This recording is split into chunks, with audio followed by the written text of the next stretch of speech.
croissez dans la grâce et dans la connaissance de notre Seigneur. La grâce n'est pas immobile, n'est pas statique. La grâce grandit. La grâce croît.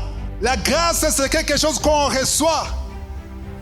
La grâce se manifeste de plusieurs manières. Il y a qui ont la grâce pour chanter. Il y a ceux qui ont la grâce pour prêcher comme ce que je fais. Il y a ceux qui ont la grâce de faire autre chose. Chacun de nous a un don particulier. On n'est pas identique. Amen. Mais la parole de Dieu dit qu'à chacun de nous, la grâce a été donnée. Qui a donné cette grâce? Amen. Dieu a donné la grâce. À chacun de nous, la grâce a une mission. Amen. Mais ce qu'il faut savoir, c'est que tu as une grâce qui a une mesure. La parole de Dieu nous a dit de croître en grâce et en connaissance de Jésus. Tu connais Jésus à un certain niveau. Mais la parole de Dieu veut que ta connaissance augmente. Amen. Alors, même la grâce que tu as, elle est supposée croître.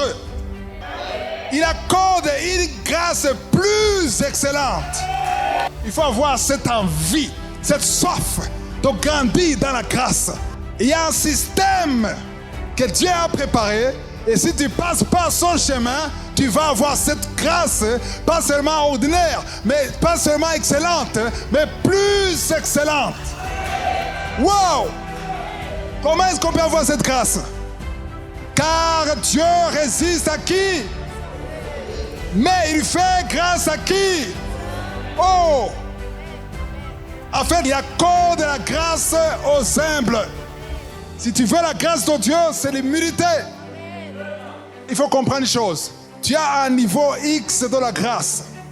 Tu as une certaine mesure. Mais si tu veux que ta mesure croisse, amen, amen, il faut te revêtir de quoi? L'humilité. L'humilité, c'est quoi?